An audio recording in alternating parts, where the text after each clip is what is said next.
Hey, my refreshed sister, how is your soul doing? How is your soul doing? No, really, have you stopped and checked to see how you're doing lately? Did anything rub you the wrong way? Did you have a check in your spirit about something? Did you feel that little heat rise up?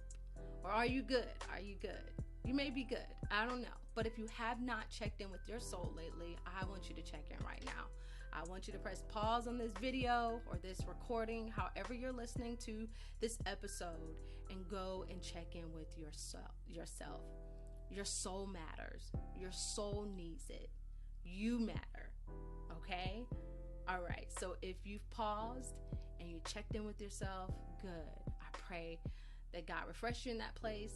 Or if you do it later, that's fine. Just make sure to not allow the busyness of life to pull you out of a place where you're neglecting to care for your soul. Press pause in your day and check in to see how you're doing. I've been checking in with myself, and there's been some places where I've needed God's refreshing, His word, His love and His spirit in a place of where I fear rejection. And so for the month of February, I want to talk about how we are redeemed from rejection. That's it, redeemed from rejection. You know, we've all been rejected at some point in our lives. Maybe you applied for a job and you didn't get that job. Or maybe you had this great idea and it got dismissed or rejected. Maybe there was a parent that you tried to please so hard and it just seemed like you couldn't win their love or their attention. Or maybe you even was abandoned by a parent. Maybe a spouse walked out on you. I don't know where rejection lies at with you, but I know that rejection can have a sting to it. It can hurt. And if we're not careful, that sting can become a wound in our soul.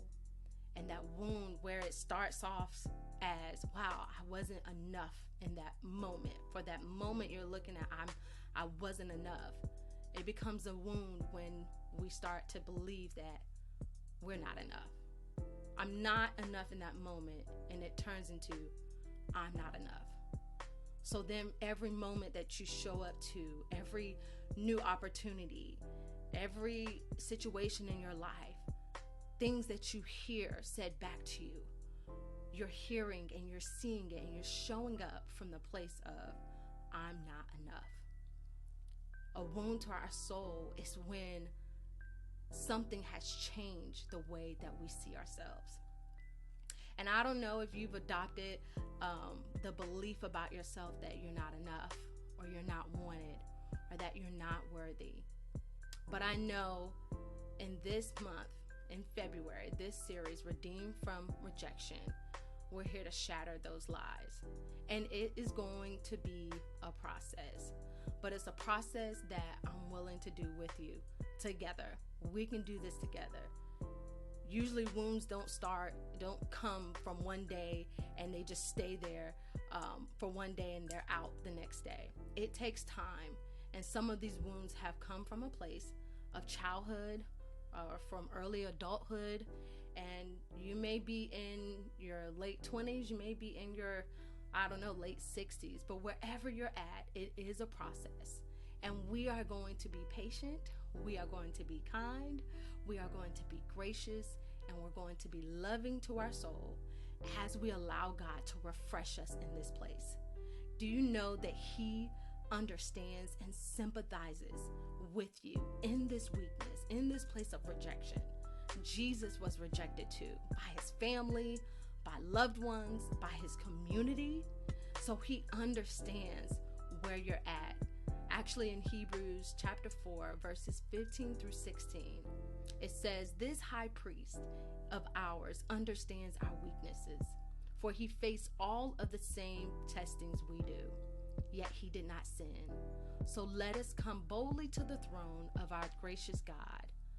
There we will receive His mercy, and we will find grace to help us when we need it most." I want to encourage you, my sister. It's time to come to the throne of grace, and we're going to come boldly with a place of where we're fearing rejection, where we have believed that we're not enough, that maybe we're not wanted or not loved or not worthy to be loved. We're going to come and bring it to the one who understands and who has overcame rejection. And so each week in February, we're going to be journeying through the book of Ruth. God has downloaded some things on me about rejection through this book. And so I'm excited to share that with you and to share some revelations of that place in our soul that needs refreshing and how to refresh that place. And I want to make sure you stay to the end of every episode for my hiding place segment. I'm going to have a special song for you and some confessions for the soul for you to speak and meditate on for the rest of that week. Okay? All right. I love you. And remember, soul care is self-care. Bye.